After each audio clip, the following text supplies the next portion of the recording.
네, 포스코 한번 가볼까요? 안젤라 80님께서 올려주셨습니다. 매수가가 다행히 그렇게 높진 않으시네요. 30만 원 초반대에 30만 3천 원에 진입했고 비중이 15%입니다. 진단 부탁드립니다 하고 남겨주셨는데요. 오늘 강보합권 마감일이 조금 아쉽죠. 오늘 음봉 패턴이 발생이 되면서 장중 고가대에서는 많이 밀리면서 가까스로 빨간불로 마감이 됐습니다. 문설 전문가님. 네.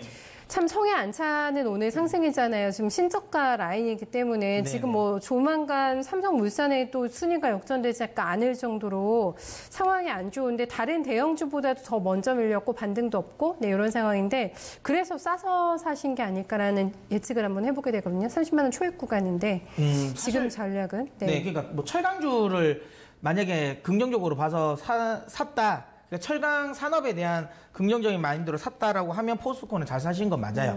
철강 섹터 내에서 제가 항상 강조한 것처럼 다른 건 다 볼 거 없고 딱 요거 하나 볼 거 있다고 했는데 그래서 철강 섹터를 긍정적으로 보셔서 샀으면 이게 맞는데 근데 철강 섹터에 대한 이 포지션이 뭐 저는 단기적으로 본다면 그냥 싸서 본다면 아니에요.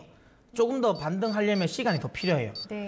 그렇기 때문에 이거는 차이입니다. 내가 만약에 단기적으로 봤다면 뭐 저는 내일 당장이라도 팔아야 된다라고 보고요. 근데 그게 아니라 나는 조금 길게 봤다라고 하면 요 종목은 지금 자리는 잡아볼만 하죠. 그 가격 때문에. 왜냐하면 지금 포스코가 많이 밀리고 그다음에 철강주가 많이 밀리는 가장 결정적인 이유는 결국에는 미중 무역 분쟁에 대한 우려감입니다. 근데 그게 이제 실질적으로 다른 기업들 뭐 이 제강 업체들이나 이런 업체들은 강간 업체들은 피해를 많이 보지만 사실 포스코가 그렇게 피해가 나오지는 사실은 않거든요.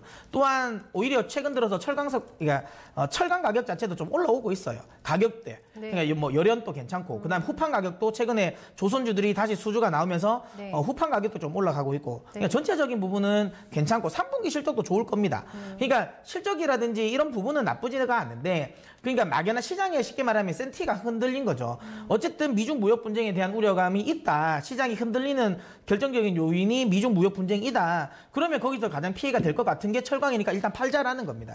그래서 철강 업종은 조금 더 밀릴 가능성이 높다. 네. 또한 이번에 이제 중국 정부가 워낙 지금 그러니까 미중 무역 분쟁으로 인해서 국내 내수 경기가 별로 안 좋잖아요. 안 좋다 보니까 기존에 많은 이제 중국 정부가 좀 이렇게 환경 규제라든지 그다음에 이제 뭐 과잉 생산 관련 부분 체질을 바꾼다고 해서 많이 이제 증산을 억제를 했었어요. 그러니까 뭐 철강뿐만 아니라 뭐 폴리실리콘부터 해서 관련 부분을 다 억제를 했는데 이게 이제 내수 경기가 안 좋으니까 이 상황에서 자칫 너무 구조 조정을 해버리면 내수 경기가 확 꺾일 수도 있다. 그래서 이번에 증산 관련 부분 또 이제 그러니까 겨울에 동절기에 원래는 좀 규제를 많이 했는데 이걸 좀 풀어줄 수도 있다라는 거죠. 중국발 철강 생산 그러니까 공급 과잉에 대한 우려감도 있고. 근데 그것도 기우라고 저는 봅니다. 왜냐하면 최근에 인민은행이 지금 지준율도 인하를 했어요.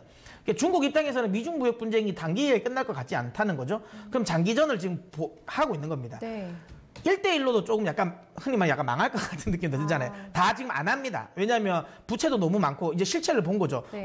이거 해오도 우리한테 좋을 게 없다. 그래서 1대1로 쪽도 약간 부진하긴 하지만 그러다 보니까 결국은 그러면 그냥 우리 내수 안에서 그냥 다 해버리자. 그러면서 지금 오히려 이제 이 뭐 슝앙신구라든지 중국 내부에 있는 인프라 투자는 더 많아질 수도 있어요. 오히려 이 미중 무역 분쟁이 심화가 되면 그러면 결국에는 중국 내부에 뭐 철강 수요는 늘어날 수도 있다. 그럼 이건 어차피 포스코의 장기적인 관점에서 보면 나쁘지 않고 피해주에서 수혜주가 되는 거죠. 그렇죠. 근데 그 시간이 필요해요. 시장이 그거를 인정을 해야 돼요. 그러니까 실제로 실적도 되게 좋고 다 괜찮은데 시장이 어쨌든 철강을 안 봐요. 그러니까 이게 떨어지는 겁니다. 근데 아까도 이야기한 것처럼 좀 길게적으로 좀 약간 장기적인 관점에서 이 종목을 들어간다면 지금 자리는 저는 해볼만 하다. 하지만 추가 매수 타이밍은 조금 더 좀 밑에서 잡아야 될 겁니다. 추가 하락 가능성이 여전히 있기 때문에 25만 원? 이 정도에서 한 번 더 추가 매수를 해서 좀 장기적으로 좀 대응한다라는 생각을 하시고요. 목표가는 한 35만 원까지는 저는 안 비싼 가격이라서 이 정도는 충분히 가격 올 것 같습니다. 최소한의 목표가죠? 네. 근데 포스코가 저는 한 2년, 3년 후는 완전 다른 기업으로 바뀔 것 같아요. 최근 들어서 그냥 철강에 집중했는데 이번에 5년 투자 계획 보세요. 45조 정도 투자해서 2차 전지 관련 부분 하죠. 그 다음에 이제 이거 자원 개발 관련 부분 쪽도 들어가죠. 왜 이렇게 부각이 안 될까요, 근데? 그러니까 이제 시장이 그러니까 철강이니까 이런 거예요. 그냥 너 철강이잖아. 나 되게 잘생기고 다 돈 되게 많이 벌어. 근데 어쨌든 너 철강이잖아. 경협에서도 조금 제외된 것 같고. 그렇죠. 그렇죠. 뭐 경협도 처음부터 안 먹었어요. 철강, 그렇죠. 그러니까 약간 좀 억울하긴 한데 어쩔 수 없어요.